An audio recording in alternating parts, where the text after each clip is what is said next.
My name is Roland Burris, the junior senator from the state of Illinois.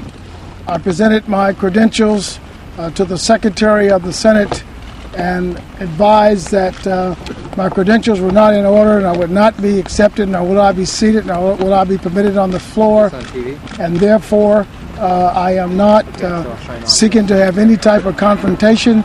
I will now consult with my attorneys and we will determine what our next step will be. Thank you all very much, and God bless each and every one of them. Thank you. My attorneys will now speak to you. And that was Roland Burris just moments ago on Capitol Hill. When it refers to his credentials, these are documents from Illinois in which normally the Secretary of State would essentially validate that he is the U.S. Senator. The Secretary of State of Illinois was asked by Senate Majority Leader Harry not to do that, and so he said, fine, I won't sign it. And then, of course, now that Burris is on Capitol Hill, Burris is being denied entry because his documents are not in order. Never mind, of course, that it's unclear in Illinois law if such a signature is required, and therefore there are all kinds of constitutional questions and some very strong constitutional arguments that Harry Reid and the Senate Democrats, and even the Republicans for that matter, who don't want Burris in the chamber, that they are essentially flaunting the law. So in any case, Burris is trying to claim the junior U.S. Senate seat from Illinois, the one that used to be held by President-elect Barack Obama. It's the same one shrouded in controversy because Illinois Governor Rod Blagojevich is accused of trying to sell that seat. NBC's Kelly O'Donnell is live on the Hill right now. And Kelly, we heard Mr. Burris say that he does not want to provoke a confrontation.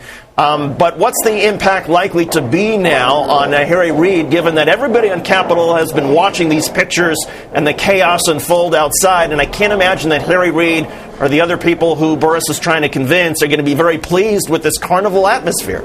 Certainly not the image they want projected today, a day that's very important for all the members of the 111th Congress, 34 of them in the Senate being seated, sworn in today. A big day for them being overshadowed by all of this.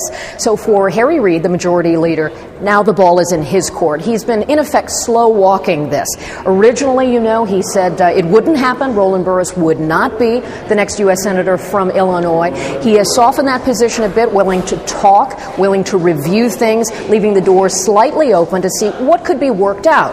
Of course, Roland Burris made the big play today, arriving in style, attracting all of those cameras and all of the attention, and then having that moment of really laying out, again, if you say it enough times, maybe it'll be so. I'm the junior senator from Illinois.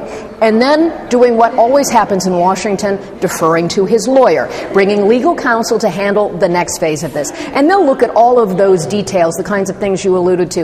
Is it required that Jesse White, the Secretary of State for Illinois, have that signature there? Certainly the absence of it gives Harry Reid some time.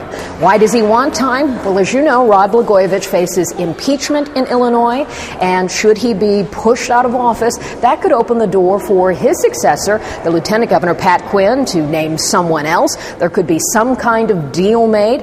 And, of course, Roland Burris clearly wants this seat, wants his place in this piece of history, and is not going to go away without really putting forward every chance he's got. And by saying he's the next senator, hoping to garner some public favor, and also trying to put all that pressure. Are they really following the law? Does he have a legal right? Raising all of those questions, which now put the heat on Harry Reid and his colleagues to make a decision about what to do next. So now we're into the legal realm, and that often happens in these contested issues. Of course, in Minnesota, we expect the courts to be involved as well.